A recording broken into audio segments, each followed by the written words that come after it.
pretty well connected and understanding what's going on. So this doesn't come as a great shock to anybody. In fact, I would say it doesn't come as a shock. You know what it does for the American people? It really establishes what they feared so often. I have a grandson who's afraid to get out of bed at night because he thinks there's somebody under the bed that's going to grab him. And I think most Americans feel that way about the IRS. I mean, you get a letter from you folks or a phone call, it's with terror that you look at it. And now this kind of reconfirms that, you know what? They can do almost anything they want to anybody they want, anytime they want. This is very chilling for the American people. Now, I know that where you're at, you're resigning, you're walking away from it. But this is not going to go away. This is a Pandora's box that has been opened, and I don't think we can get the lid back on it. And I don't believe that the White House just found out about this in the news report. The president happened to grab a TV shot where just read Mr. George's report and said, you know what, anybody heard about this before? I'm just getting the first look at this. Shouldn't somebody be responsible? And I think maybe the executive office, maybe Treasury falls in there. I'm not sure that we understand how that organizational chart works. But I am really concerned. Now, I got to tell you, where you're sitting, you should be outraged. But you're not. The American people should be outraged, and they are. And this committee, this has nothing to do with political parties.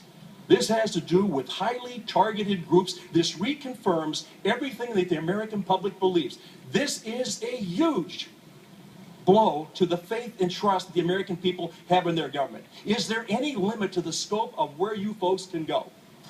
Is there anything at all? Is there any way that we could ask you, is there any question that you shouldn't have asked? My goodness, how much money do you have in your wallet? Who do you get emails from? Whose sign do you put up in your front yard? This is a tax question? And you don't think that's intimidating? It's sure as hell intimidating. And I don't know that I got any answers from you today. And I don't know that what Mr. George has done is great work. But you know what? There's a heck of a lot more that has to come out in this. And anybody to sit here today and listen to what you have to say, I am more concerned today than I was before. And the fact that you all can do just about anything you want to anybody, you know, you can put anybody out of business that you want anytime you want. And I got to tell you, you talked about you're a run organization. If you're on the other side of the fence, you're not given that excuse. And when the IRS comes in, you're not allowed to be shoddy. You're not allowed to be run horribly. You're not allowed to make mistakes. You're not allowed to do one damn thing that doesn't come in compliance. If you do, you're held responsible right then. I just think the American people have seen what's going on right now in their government. This is absolutely an overreach, and this is an outrage for all America. I yield back. All right.